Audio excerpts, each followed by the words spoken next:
បាទហើយអញ្ចឹងខ្ញុំចង់លើកយកវិធីសាស្ត្រសំខាន់ការពារខ្លួននៅពេលដែល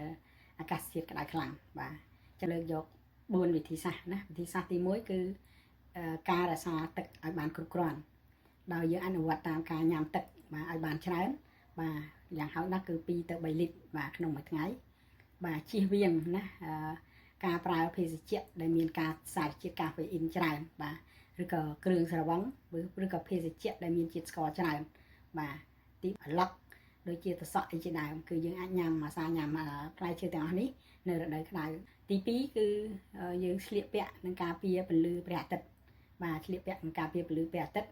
ដោយពាក់អាវស្ដើងឬក៏អាវរលុងដើម្បីឲ្យខ្យល់ចេញចូលបានល្អណាបាទហើយបាទពាក់មួកធំបើនៅជនបទយើងមានមួកស្លឹកមួកអីចឹងណាមួកស្លឹកមួកអីយើងអាចពាក់ការពារបានល្អបាទហើយអាចប្រើឆ័ត្រណាបងប្អូនយើងមានឆ័ត្រជាពិសេសគឺល្អហើយអាចលាបលេដើម្បីការពារខ្លួនផងដែរបាទហើយសំខាន់យើងការពារភ្នែកដោយកុំឲ្យ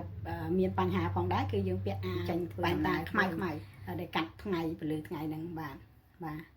ហើយត្រូវរកមលុបណាបងប្អូននៅតាមជនបទនៅតាមអីឬក៏យើងដើរកាត់បៀលកែយើងសំដៅគឺថាយើងជ្រកមលុបឲ្យបានច្រើនដងហើយ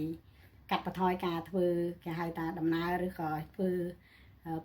ហាត់ប្រាណការងារអីខ្លាំងនៅក្រោមកម្ដៅថ្ងៃពីម៉ោង10ទៅដល់ម៉ោង4បាទចន្លោះពេលហ្នឹងគឺអាកាសធាតុក្តៅខ្លាំងអញ្ចឹងបងប្អូនកាត់បន្ថយណាឬក៏បងប្អូនធ្វើម៉េចឲ្យខ្លួនរបស់យើងហ្នឹងគេហៅថាត្រូវមលុបបាទហើយទី3រក្សារាងកាយយើងឲ្យត្រជាក់បាទរក្សារាងកាយត្រជាក់គឺយើងត្រូវធ្វើម៉េចយើងអាចប្រើកង្ហារយើងអាចប្រើម៉ាស៊ីនត្រជាក់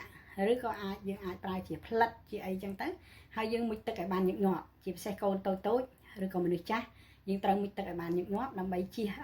ជួយនៅសំណើមនៅក្នុងខ្លួនរបស់យើងអញ្ចឹងណាបាទហើយទី4គឺយើងត្រូវប្រុងប្រយ័ត្នចំពោះមនុស្សមួយចំនួនដូចជាទារកកុមារមនុស្សចាស់ជរាស្ត្រីមានផ្ទៃពោះឬក៏អ្នកមានជំងឺរ៉ាំរ៉ៃបាទគឺយើងត្រូវប្រុងប្រយ័ត្នចំពោះពួកគាត់នៅរដូវក្តៅខ្លាំងពីពួកគាត់ទាំងអស់ហ្នឹងអាចប្រឈមនឹងមានបញ្ហាខ្លាំងនៅពេលដែលគាត់មានប្រតិកម្មជាមួយនឹងកម្ដៅបាទ